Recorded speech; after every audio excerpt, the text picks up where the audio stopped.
Cilantro. They know it tastes like soap to me, but they still keep giving me cilantro. Cilantro to some, coriander to others. The problem's the same. Every time I think my meal is safe, there it is. I wanted a mission to silence the soap. And for my sins, they sent me to the kitchen. Acid, blitz, flavor, time. I did it. And I'm gonna show you how. Was that right? Very good, Dad. So you're probably used to seeing cilantro or coriander like this. A few leaves sprinkled on top, a dainty little garnish. But here we're going to use a ton of it. And with the right techniques, we're going to turn it into something way bigger than a garnish. It's a main event in this lip-smacking lamb curry. And yep, it's so tender you can cut it with a spoon. But before we get to cooking, let's just talk about this. Because depending on your genes, this will either be the freshest tasting herb ever, or it'll just taste like soap. And when people say it tastes like soap, they're not wrong. There is actually research on this. It's this gene right here that makes some people way more sensitive to the aldehydes in these herbs. And these are the compounds that make soap smell soapy. What's even more interesting is that in some parts of the world there are more cilantro haters than others. Coincidence? Maybe. But it's a really interesting pattern. So those volatile and soapy aldehydes, well, we can chemically modify them using some crafty cooking techniques, making them milder, richer, and just altogether better. Let's go. Oven on, 160 degrees C or 320 degrees Fahrenheit for a long, slow cook. A cup of water, but not just any water. This needs a little tweak. A big squeeze of lemon. Why? Because acid does something very cool here.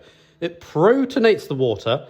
That means fewer volatile aldehydes, so less of that soapy taste. Right, next up, what I consider the trinity: garlic, ginger, and chili. Why? Well, they just make everything better.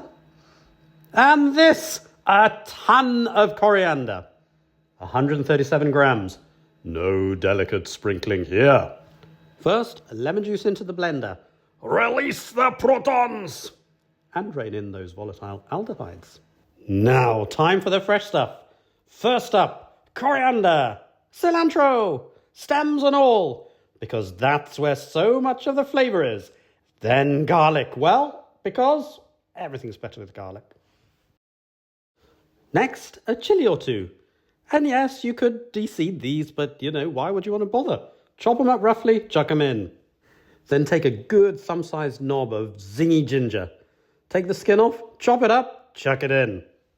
All chopped up and in the blender? Now for the fun bits.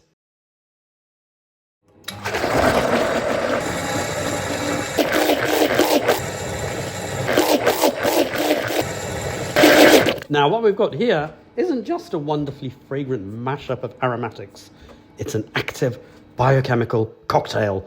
The enzymes we've just released from the plant cells, they're busy catalyzing reactions on those aldehydes, turning them into much milder carboxylic acids. We'll let this work its magic and move on to the next steps. Okay, next step, building layers of flavour. First up, coconut oil, a couple of tablespoons, melt it.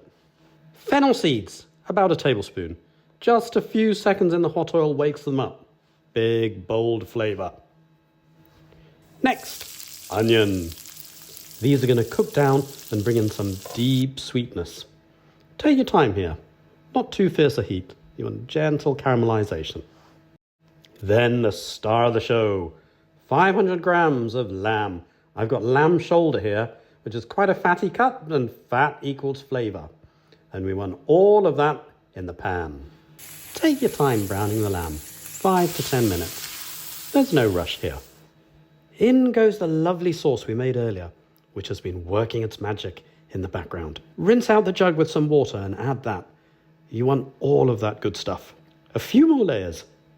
Turmeric for the deep golden colour and earthiness. Bump up the umami with some fermented fish sauce. And if that's not your thing, no worries. just be sure to add some salt. I think potatoes go really well in this dish, and the long, slow cooking makes them so succulent and tasty. So I've got about 500 grams, half a kilo of waxy potatoes here, peeled and just chopped into big chunks. Add those, give everything a stir, bring it to the boil, whack the lid on, into the oven. All right, 1 hour later, let's check in. Give it a stir. And in goes a whole tin of coconut milk. And this is where it gets really luscious. Back in the oven for 1 more hour. And we're done. And that is a slow-cooked, lip-smacking cilantro masterpiece. Deep flavor, melt-in-your-mouth lamb, and those succulent potatoes soaking up everything. Time to plate up. Let's eat. Is that all right? Very good.